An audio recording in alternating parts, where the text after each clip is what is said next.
This is a question about unconscious people in group situations that draw others around them into their negativity. I have seen this especially in meetings at work. Yes, that is very common. It happens even at church meetings and meditation centers. When you go to a committee meeting, Center for Inner Peace, committee meeting.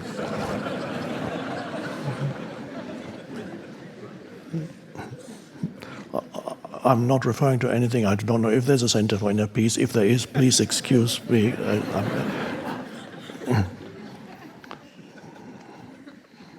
What do you recommend that would help change this situation?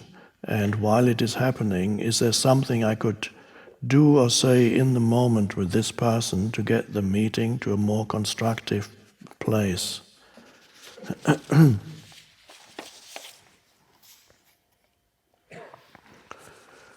I cannot specifically say what you could do or say, but the most important thing is that you don't react to the unconsciousness in the other, because that's the easiest, the most seductive thing is that reactivity arises, and the moment you react with negativity, even saying, "Why don't you just shut up? We are fed up with listening to you," and we'll see what happens.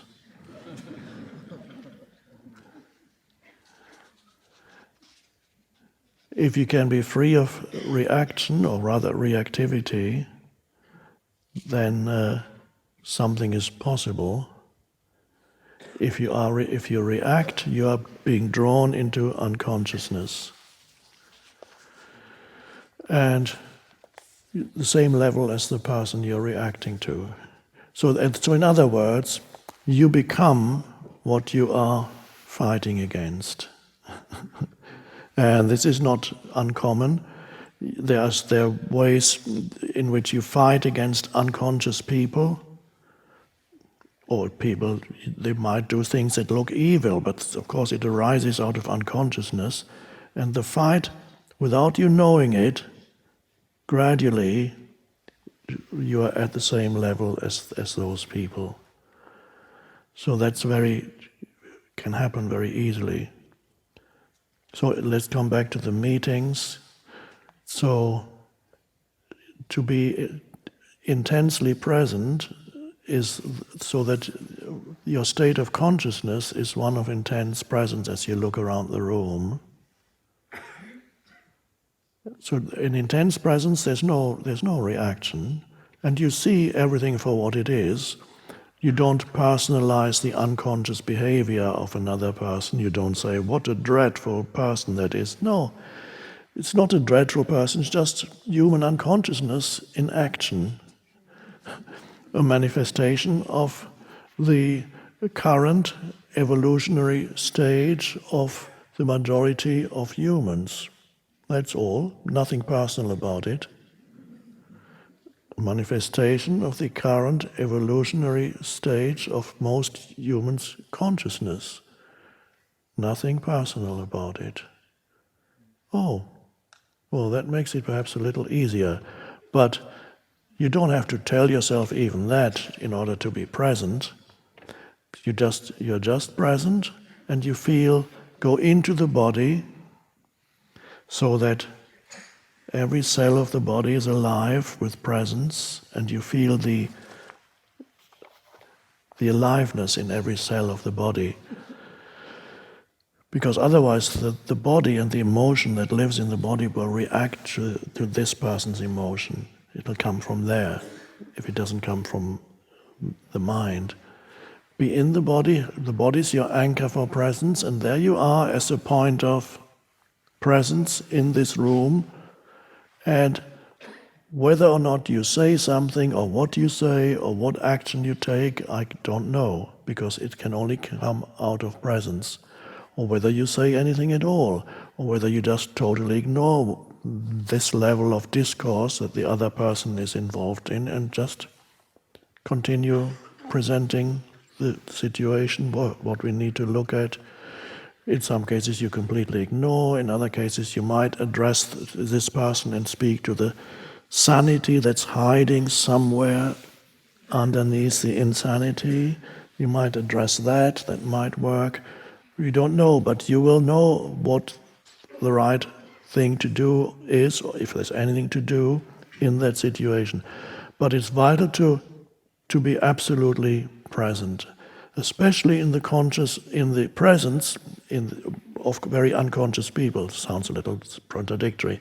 I'm using presence in another sense.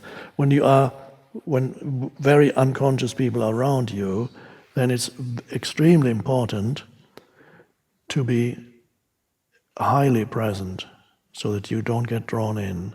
And then something can happen, the situation can change. And so you represent a different level of consciousness there.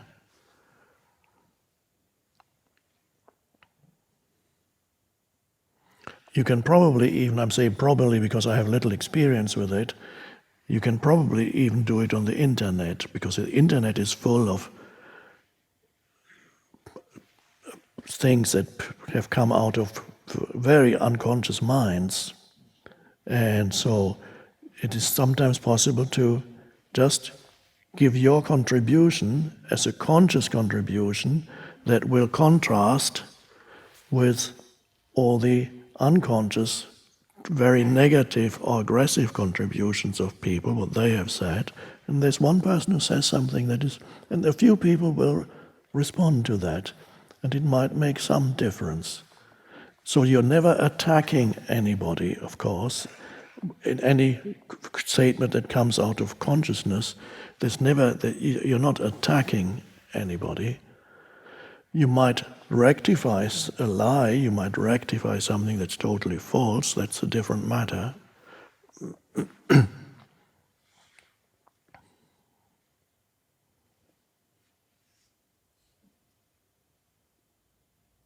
In extreme cases, of course, if the entire room becomes wildly unconscious, you may have to remove yourself.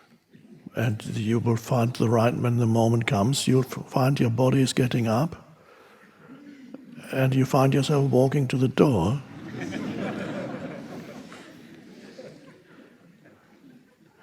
And it could even be that you never return to this office.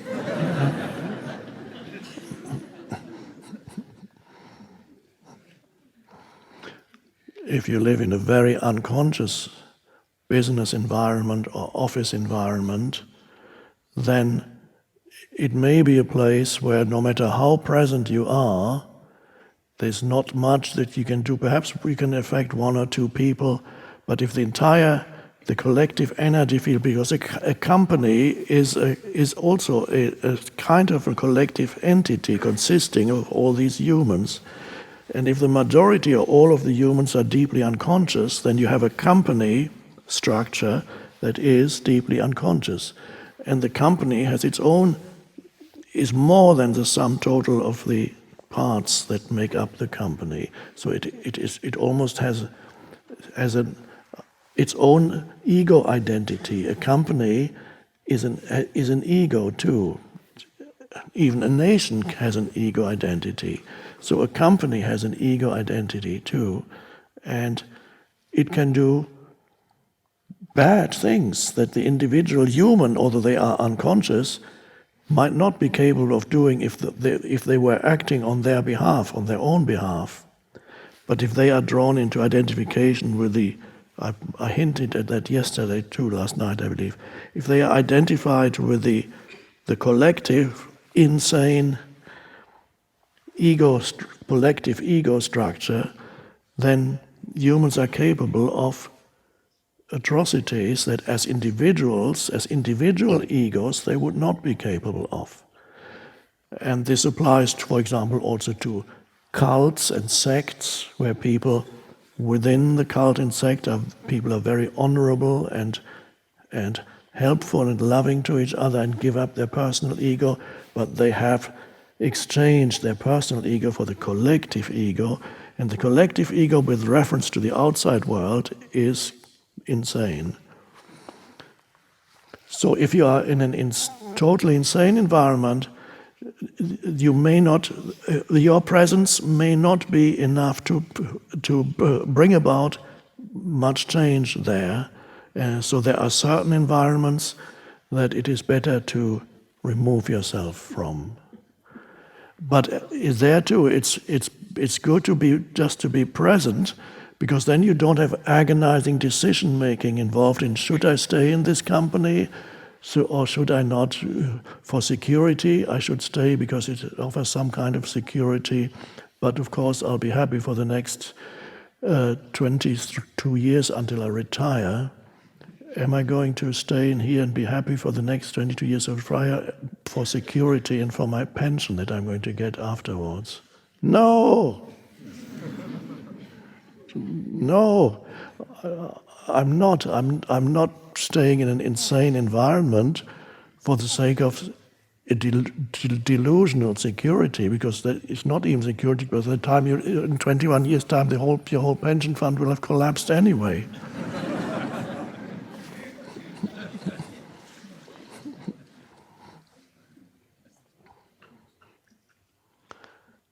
I forgot to say hello to all the people who are watching us.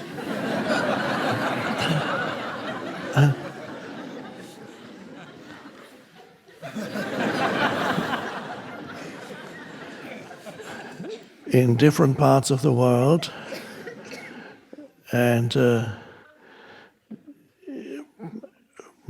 what parts of the world I don't know, but or maybe you're in an office building right now, watching this on your computer when you should be doing something else, but of course, that's what the company says, but you know that you're doing exactly what you should be doing.